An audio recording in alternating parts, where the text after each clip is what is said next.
Hello everyone and welcome back to another episode of Quick Reviews, or this time not so quick because as you may have noticed I didn't do quick reviews for last week's books. Um, um, they were late and I had done a video and I didn't have time to do the quick reviews.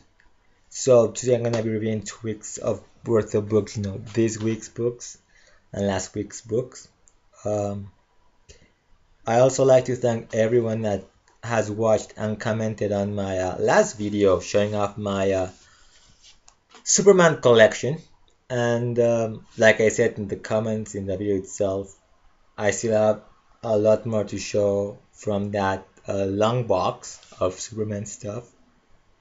And it's a collection that keeps on growing, as you'll see, and it still is growing with the new books anyways. So yep, so this week's books and last week's books. So let's hop to it because I don't want to take much of your time. So first up, Superman Unchained number 6. I actually enjoyed this issue, and it's only 3 more issues before the series comes to an end. Um, Apparently, the whole Ascension thing has been stopped.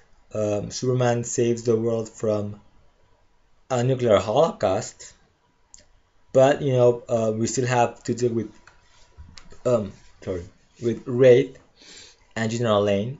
Um, the ending, has put Superman in a situation, where it seems that despite the fact that he stopped, the world from being blown up.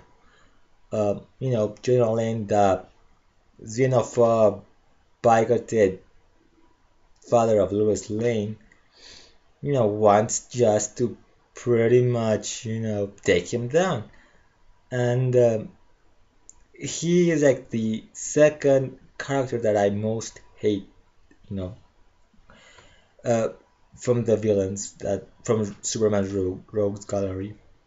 I hate Luthor because he's been overused, you know, in the past couple of years. I don't like Lex Luthor as he's been written by Geoff Johns.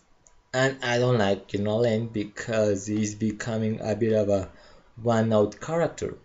That character, appeared in the early 90s.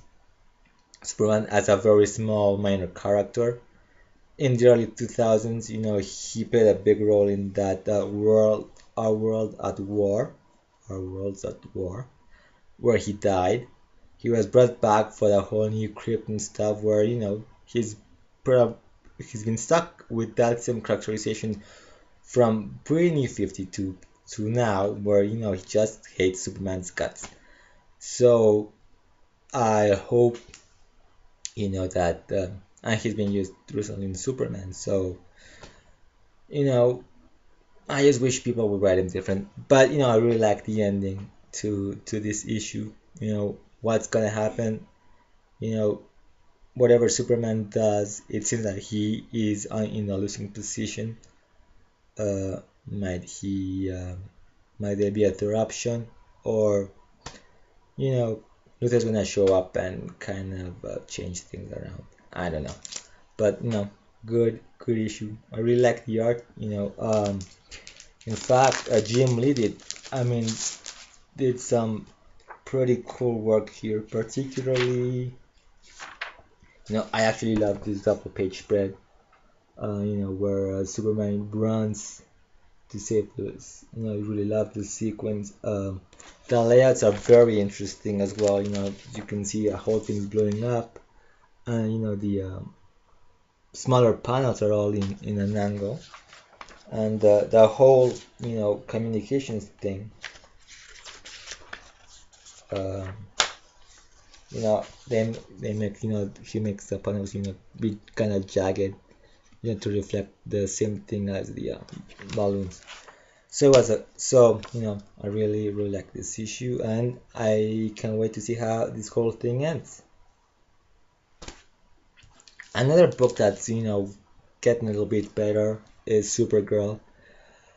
As you know, I love this character, and this issue had some really nice moments, with a flashback sequences between Siobhan Smith, the Super Banshee, and Supergirl, and you know, well, fantastic issue. Love the character work that has been that they did here. I've mentioned that I'm not too thrilled if this Red Lantern storyline goes on for a long time, but it seems to be heading in the right direction. So we'll see. And fantastic as always, Wonder Woman number 29. Azzarello and Cliff Chiang are really, finally, you can feel that, they're heading for their ending. But, it just feels, sorry, I've got a bit of a cold. It feels like, finally Wonder Woman has taken her role as the new god of war. Hera regains her powers, with what seems to be Apollo's sacrifice last issue, restored Hera to her powers, restored Hera her powers, and she brought the Amazons back. So yeah, the final, I guess, the final issues, the last part of Azzarello's Wonder Woman saga is really heading to an end. So looking forward to see this final number of issues, because it seems that it's all coming to a head now. So those were the new books that I got. Supposedly I was gonna get a third of another book, but it didn't show up, and that was Skyman number 3. It didn't show up at my shop, so instead I decided to buy a back issue, and I hadn't seen this issue at my shop in a while, and that's Super Adventures of Superman number 600, 68 pages, so another anniversary issue for my collection. Okay, so those were the books I got this week, and for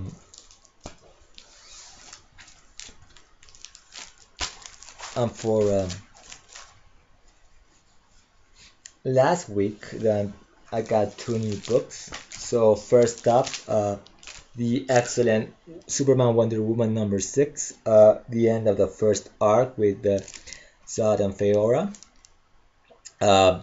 This issue has been talked about quite a bit, online. So I'm not gonna really talk too much about the ending or anything, but I just gotta say I really loved it. I really like this issue. We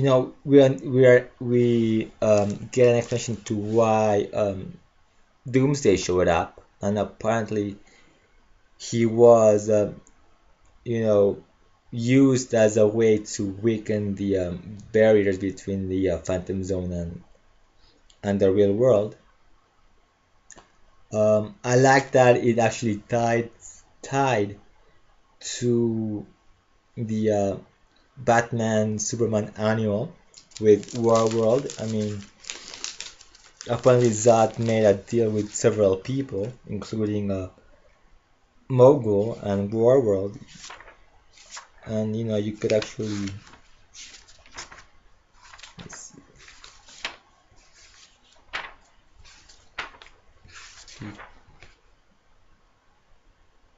there, as you can see that there's World that Superman actually put World into the Phantom Zone and in the end. So I like that this thing ties into that. um, as well. Um, like it's been mentioned before, a lot of Wonder Woman's supporting cast played a big role. Apollo's revenge or partial revenge on Superman was when he actually powered up Zod and Feora, you know. But in the end, it seems like they failed, their plan to pretty much conquer the Earth using, all the phantoms in the Phantom Zone. So, really, really like this issue, and you know, everything that was being shown in the previous issues, it all really ties nicely to this point. So, good issue. The other new book I got was Ghost #2. Still enjoying this series. As you know, I really liked issue 1, and which came out, in December, and 3 months, and I had to wait 3 months for this, and the wait was worth it. The art's great. You still get a full story. You still, it's part of an arc, but you get all the information that you need on what went on before, both in the story and of course, in the inside page. So can't wait to pick up issue #3. Then I got 2 back issues. At least one is a back issue, and it's the back issue, which is also Western #28. This is in my pool. It's not at my shop when it should have. So it finally came out, last week. Finally got a chance to read it. Moritat is not in the art this time around, and apparently he's not listed in a few issues. So, anyways, I don't know if he left the book and they're trying some other artists, like they did back in the original, in the previous Jonah Hex series, where they had a bunch of artists. The cover by Darwin Cook, I think he's doing a couple of covers as well. So this one, not only does Jonah Hex get his face fixed, he finally goes back to the back to his own time, but he brought along Gina. So that's gonna be very interesting as she adapts to the Old West. I really like the story in it. It was very sweet, Unlike most Jonah Hex stories, we have some really good moments here. With Hex, being in a coma, Gina visiting him, just being there for him. It's really, really sweet, really great issue. And of course, another back issue, Rachel Rising issue 21. So those were the books that I got last week. So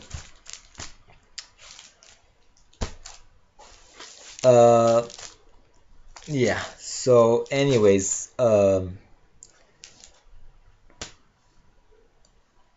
look out for, so sorry, it's kind of hot here today. It's been getting kind of hot here in Mexico. It's kind of cloudy right now, but we hit we must be around 31 degrees Celsius right about now. So I'm kind of distracted. So anyways, as always, visit the blog. I still have some reviews I haven't put up yet, which is books from about 3 weeks ago, plus a few of the regular books that I shown, so that hopefully should be going up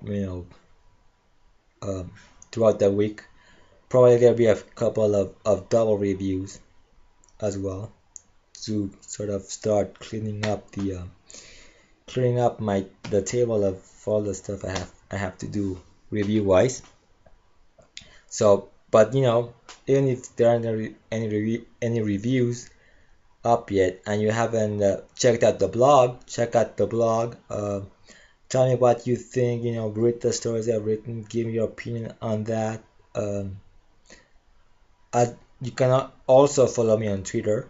I'll leave, as always, the link below. And uh, I'll try to make a few more videos because there's some really interesting stuff that I really want to comment on, and I don't think this is the place. You just need to talk about certain things in different videos. Particularly, I want to talk about a certain point from Sleepy Reader's latest blog. I actually commented on one point that he talked about in that video, but there's another point that he also mentioned about this book that on Bill Finger's life, I guess, this animated, this sort of children's book, drawn bio on Bill Finger, and he pointed out that the book makes Bill Finger be the one to take all of the credit for the creation of Batman instead of Bob Kane, who pretty much took all the credit, and Bill Finger doesn't really figure in Batman's story until more recent time. The one thing I wanted to talk about is this writer did a similar book. In fact, his first book, I believe, was about Jerry Siegel and Joe Shuster's creation of Superman. And I haven't read that book. I've seen it. Not really interested in it because when it was being promoted, I got the feeling that it's a bit biased, that he tries to do right for one party, but doesn't really get the full story. So like the Bill Finger book, I got a feeling that it's only half the story, the one that makes Bill Finger be a victim for Bob Kane, who was smart enough to make a deal with DC to get credit for Batman. The byline, like Jerry Siegel and Shuster got for Superman, but in this sort of early history of comics, with the Siegel and Schuster story, most of the story that's been told and retold for ages is the one that makes DC look like the villain, and it doesn't take into consideration other points of the story, like the fact that Jerry Siegel and Joe Shuster were already working for DC at the time that Superman was created. So the story goes that two teenagers from Cleveland came up with Superman, and they couldn't sell it until DC bought it for $100, for $100. And so this is screwed Siegel and Shuster. It's not entirely true because both of them were already working for DC for since the very early days of the company before Superman. So I'm pretty sure they weren't naive. I'm pretty sure they knew that what they were doing and how the industry worked at that time. But they just try to make this to look bad, because of monetary interest more than anything. So I definitely would like to talk a little bit more about that Uh, so anyways, it's almost 20 minutes, a little over 20 minutes now. So until next time, keep smiling.